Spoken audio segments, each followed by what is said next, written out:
Hello and welcome to MINIGAME, a podcast about video game stories and why we love them. I'm Michael Ferris.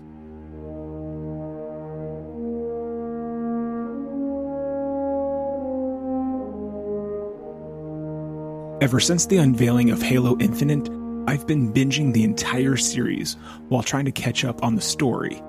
And yet, the more I play, the more lost I feel. Characters and conflicts are introduced out of nowhere. Backstories and the history of the world is constantly being referred to by other characters without being properly introduced to the player. It kind of reminds me of the feeling you get when you go to a party in which everyone knows each other, but you know almost nobody. In a bit of frustration, I turned to another series that was started by developer Bungie, the Destiny games, and lo and behold, I found the exact same things. An abundance of wonderful, deep lore that you can spend hours diving into and learning about the history and worlds of Destiny, but the games themselves feel soulless and have bare-bones plots. This made me wonder about the role that lore plays in a game's story, and how sometimes having good lore isn't enough to have a good story.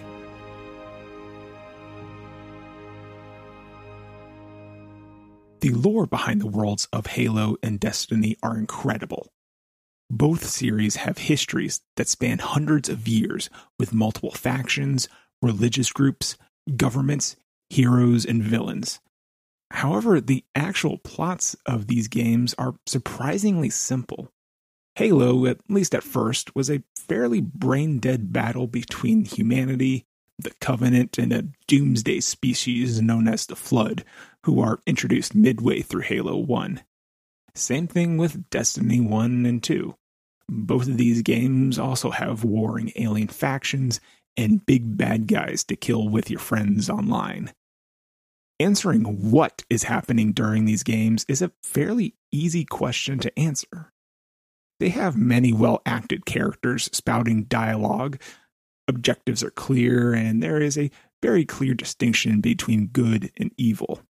However, the dialogue is mostly convoluted jargon and half-truths. Within the first few hours of Destiny 1, your companion robot Ghost, the speaker for the Traveler, and a mysterious exo-stranger all either tell you outright that you are going to be confused or obfuscate the full truth of the world. And you've been dead a long time, so you're gonna see a lot of things you won't understand. What happened to it? I could tell you of the great battle centuries ago. How the Traveler was crippled. I could tell you of the power of the darkness. We haven't got much time. Who are you? Why have you been watching us? I don't even have time to explain why I don't have time to explain. What's more frustrating is how Bungie chooses to deliver the backstories of their games and the important context of why you're doing the things you're doing. I can't be alone in this, but during Halo's dominance in the early to mid-2000s, and when Bungie was still in charge of the series, the Halo novels flooded my middle and high school libraries. These novels gave some expected backstory to a universe that, at the time, was somewhat slight. However, over time, more and more characters and side plots were being introduced in the novels and were later followed up on in the main games.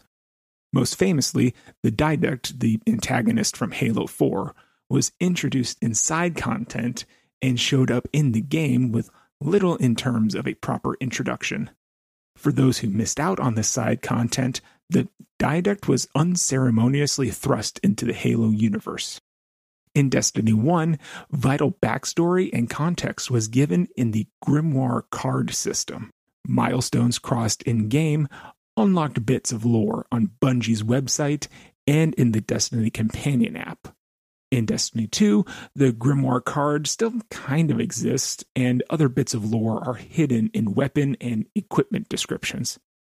What is the point of lore if it is so separate from the world and games that the lore is supposed to be supporting? In contrast, series such as Mass Effect and The Last of Us fully integrate their backstories with their main titles, either through the main plot or through side conversations and content. There is no digging through outside products that you need to buy in order to understand the basics of what is happening. Yet, despite all this, I still find myself drawn to Bungie's games and the stories they tell. I've put over 400 hours into the Destiny games, and I get excited for every Halo game that comes out.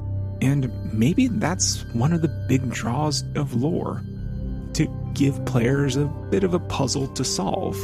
As more and more of the puzzle is solved, the appreciation of a universe can grow. While Bungie's storytelling can be frustrating and convoluted, it remains engrossing. While doing research for this episode, I came across a wonderful 4-hour-long plot breakdown of the lore of the Destiny series, and I sat there, eyes wide, every minute of it, and loving it. I'll put a link to that video in the show notes. I do not know what the future of the lore of the Halo and Destiny games will hold, but I'll be there every step of the way, trying to solve the puzzle of these games' stories. Thank you very much for listening. Executive producer of the Lore Party Podcast Network is Abu Zafar. Minigame is written and produced by Michael Ferris. Original music for Minigame is composed by Lawrence Kelly. Subscribe to Minigame and all the other Lore Party podcasts on Apple Podcasts, Spotify, Anchor, and anywhere else you listen to podcasts.